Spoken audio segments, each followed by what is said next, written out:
আচ্ছা, কেউ যদি বুঝতে না পারো আমাকে কিন্তু জিজ্ঞেস করবা অবশ্যই। হুম। আচ্ছা, এরপরে তাহলে সেকেন্ড রিঅ্যাকশনটা তোমরা আমাকে পটাপট বলে ফেলো। এখানে কি হচ্ছে? সালফারের সোডিয়ামের হচ্ছে +1, অক্সিজেনের হচ্ছে -2। তাহলে এখানে হচ্ছে টোটাল পাচ্ছি আমি, এখানে হচ্ছে +2 প্লাস সালফার হচ্ছে 2টা, আমি সালফারের এক্স ধরলাম, মাইনাস যারা মানে এখনো ভালো মতো পারো না তাদের জন্য আর কি এভাবে করছি। 3 দুগুণে 6, তাহলে -6, তাই না? আমাদের নিয়ম হচ্ছে এইটা সমান 0 ধরতে হয় নাকি? মানে রাইট সাইডের জায়গা নাই, আমি লেফট সাইডে লিখলাম, তোমরা আবার বলো না ম্যাডাম কেন লেফট সাইডে লিখছে। তাহলে এখান থেকে আমরা কি লিখতে পারি? 2 2 6 -4,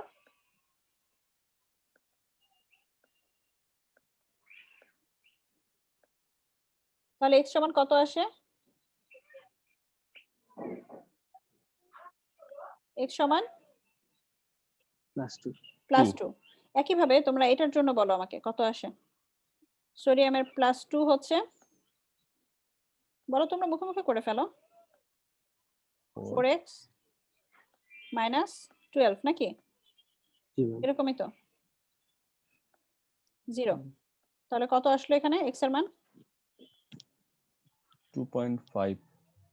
x এর মান আসে হচ্ছে 2.5, রাইট? তাহলে একটার জন্য হচ্ছে +2 থেকে 2.5 এ আসছে। এবার আমাকে বলো যে যদি একটা সালফারের জন্য +2.5 2 থেকে 2.5 এ আসে তাহলে সে কতগুলো ইলেকট্রন লস করে না গেইন করে?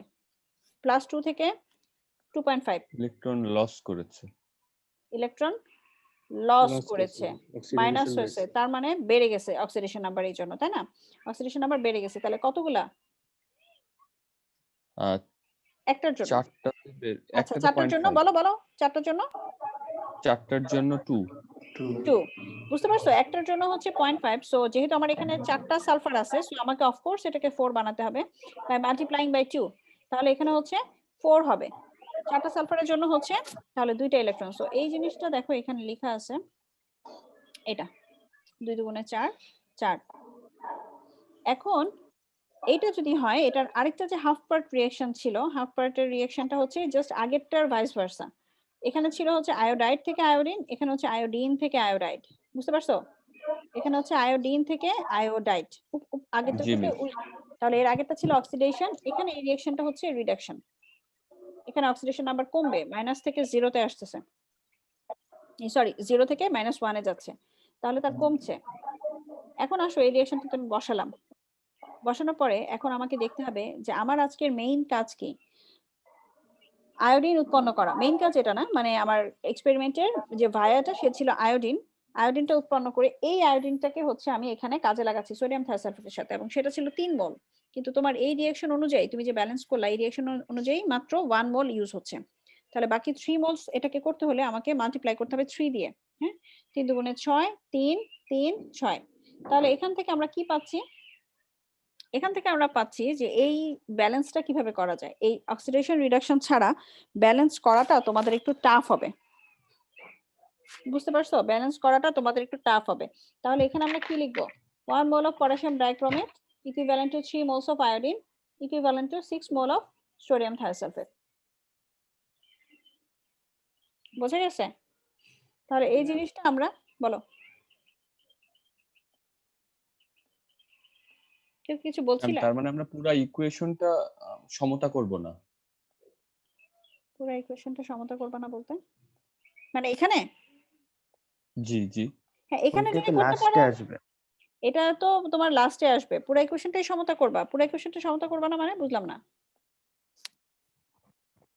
মানে এটার কথা বলছো? ম্যাম এখানে কি মানে সমতা করা ইকুয়েশনটা করব নাকি মানে পুরোটাই মানে রেডক্স জারণ বিজারণটা দেখিয়ে রেডক্সটা তোমাদের তারপরে? আমরা পরীক্ষার সময় তোমাদেরকে রেডক্সটা দেই, ঠিক আছে? সো রেডক্সটা তোমাদের জানাই লাগে, পরীক্ষার খাতে আমরা বলি যে রেডক্সটা তোমরা লিখো। সো রেডক্সটা তোমাদের জানা লাগবে, এই জন্য তোমাদের লাগবে। আর এমনি যদি ব্যালেন্স কেউ মুখস্থ করে রাখতে পারো ইকুয়েশনের, কারণ অনেকে এমনি করতে পারবা হয়তোবা, কিন্তু এমনি করাটা এই রিঅ্যাকশনে টাফ। তোমরা দেখবা নিজেরা শুধু কম্পাউন্ড লিখে নিজেরা ট্রাই করো, অনেক ঝামেলা হয়। কিন্তু এই রেডক্স রিঅ্যাকশন যদি বুঝতে পারো একবার এবং ওইভাবে যদি করতে পারো তাহলে এটা খুব ইজি হয়। সো তোমাদেরকে ওইভাবে হয়তো অনেকেই করতে পারবা না। এবং এই একটা রিঅ্যাকশনের জন্য দুইটা হাফ রিঅ্যাকশন আছে, এটার জন্য দুইটা হাফ রিঅ্যাকশন আছে। সো হাফ রিঅ্যাকশন গুলো তোমরা যদি জানো সেক্ষেত্রে তোমাদের ব্যালেন্স করতে সুবিধা হবে। আর হাফ রিঅ্যাকশন আমরা পরীক্ষায় ধরি, মানে ভাইভাতে ধরি প্লাস পরীক্ষায় দেই লিখতে। এই জন্য তোমাদের শিখতেই হবে, বুঝতে পারছো? তাহলে এখানে হচ্ছে 1 মোল potassium dichromate equivalent to 3 moles of iodine equivalent to 6 mole of sodium thiosulphate. এটা তো দেখলাম স্যার অলরেডি তোমাদেরকে বলেই দিয়েছে এই রিঅ্যাকশন থেকে। সো এখানে আর এটা নিয়ে বলার কিছু নাই, ঠিক আছে? আচ্ছা, আর ইউনিটারি মেথড আসলে তোমাদেরকে দেখানোর কথা না আমাদের আজকে, কারণ তোমরা তো আগের গুলো জানো। আজকে জানাটা হচ্ছে পটাশিয়াম ডাইক্রোমেট, অজানা হচ্ছে সোডিয়াম থায়োসালফেট। তাহলে আমরা পটাশিয়াম ডাইক্রোমেট থেকে টাইট্রেশন শুরু করব, সরি ক্যালকুলেশন শুরু করব। পটাশিয়াম ডাইক্রোমেটের ভলিউম কত? 10। তাহলে এটার মোলারিটি কত? 0.016। তাহলে 1 মিলিলিটারে কত, সরি 1000 মিলিলিটারে বা 1 লিটারে কতটুকু থাকে? 0.016 মোলস থাকে। একে থাকে কত? 10 এ থাকে কত? এভাবে হিসাব করে ফেলবো। এই হচ্ছে আমাদের প্রথম প্যারাটা। 1000 এ থাকে এত, একে থাকে কত, 10 এ থাকে কত। এবার চলে আসো এই যে এই রিলেশনটা আমার কাজে লাগবে। 1 মোল পটাশিয়াম ডাইক্রোমেট ইকুইভ্যালেন্ট টু এত মোল সোডিয়াম থায়োসালফেট।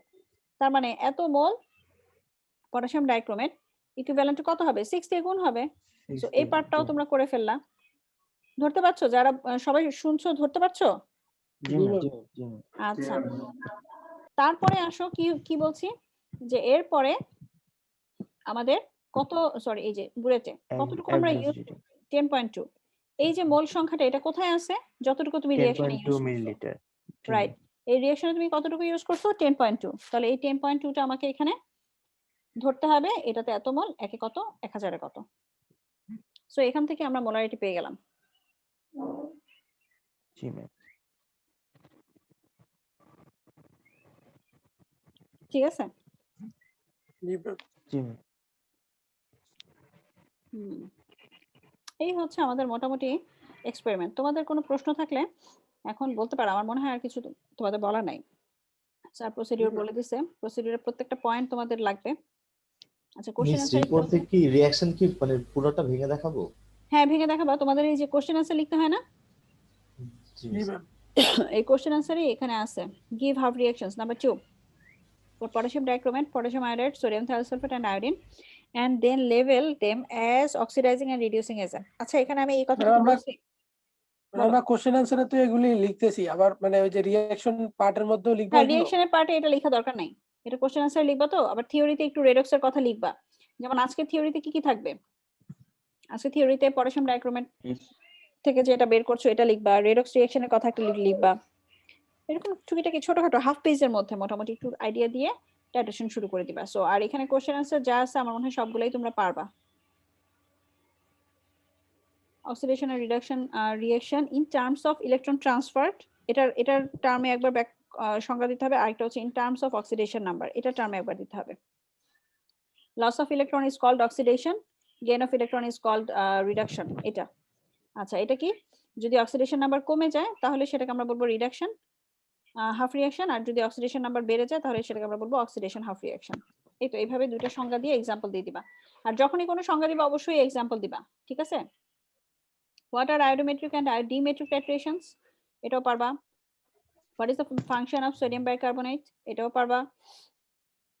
এই তো আর কি। আর এখানে হচ্ছে স্ট্রাকচার দাও, স্টার্চের এটা নেটেও আছে, তোমাদের বইয়েও আছে।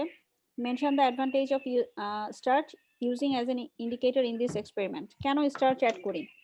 কারণ ও হচ্ছে আয়োডিনকে ক্যাপচার করে খুবই সুপার ভাবে ওই ডিপ ভায়োলেট কালারটা দেয়, যার কারণে আমাদের এন্ড পয়েন্ট পেতে খুব সুবিধা হয়। ঠিক আছে? ওকে, আর কিছু কি তোমাদের জানার আছে? মিস ওই যে ব্ল্যাক বক্সে রাখার কারণটা কি খালি ইউভি আর সূর্যের আলোয় দুইটা কারণ? হ্যাঁ, কারণ হচ্ছে আয়োডাইড যেটা এবং আয়োডিনও দুইটারই হচ্ছে ফটোসিনথেসিস হয়ে যায়, বুঝছো? এরা ডিসোসিয়েট করতে পারে। তো যার কারণে এই ধরনের সাইড রিঅ্যাকশন গুলো যাতে না হয়, আমরা রিঅ্যাকশন গুলো তোমাদেরকে দেখাচ্ছি না, ওগুলো একটু কমপ্লিকেটেড রিঅ্যাকশন, অনেক বড় হয়ে যায়, তোমরা আসলে এত মনে রাখতে পারো না। সো কেউ যদি নিজের ইন্টারেস্ট থাকে বই দেখে নিতে পারো, ভোগেলস এর বই খুব সুন্দর করে এগুলোর ব্যাখ্যা দেওয়া আছে। আর এমনি হচ্ছে ফটো ডিসোসিয়েশন হয়, যার কারণে আমরা হচ্ছে এখানে এই লাইট এবং আলোর সংস্পর্শ এড়াতে চাই। আর ডার্ক ব্লু কেন হয়, সরি ডার্ক চকলেট যেটা, ডার্ক ব্রাউন যেটা ডার্ক বক্সে রাখার পরে, সেটা হচ্ছে যখন অনেক এনাফ পরিমাণ আয়োডিন প্রডিউস হয় তখন এটার কালারটা আমরা ডার্ক ব্রাউন পাবো। বুঝছো? ডার্ক ব্রাউন কালারটা তখনই আসে যখন অনেক পরিমাণে আয়োডিন সলিউশন থাকে। যখন আয়োডিন কমতে থাকে তখন আস্তে আস্তে কালারটা লাইট ইয়েলো, লাইটের দিকে যায়, অরেঞ্জ হয়, তারপর ইয়েলো হয়, পেইল ইয়েলো হয়। বুঝছো? যখন একদম কমে যায় আয়োডিনের পরিমাণ তখন হচ্ছে ওইটা কালারলেস হয়ে যায় বা গ্রিন হয়ে যায়। ওকে, কারণ সোডিয়াম থায়োসালফেট তো কালারলেস, তোমরা দেখতে পাচ্ছ। ওকে, আচ্ছা আর কি বলো? ম্যানুয়ালটা বের করবো তাহলে কি কোশ্চেন বুঝতে পারবা?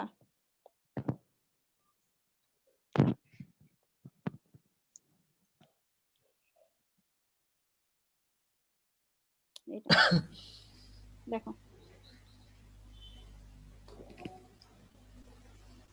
রেকর্ডিংটা অফ করে দিই না তাহলে।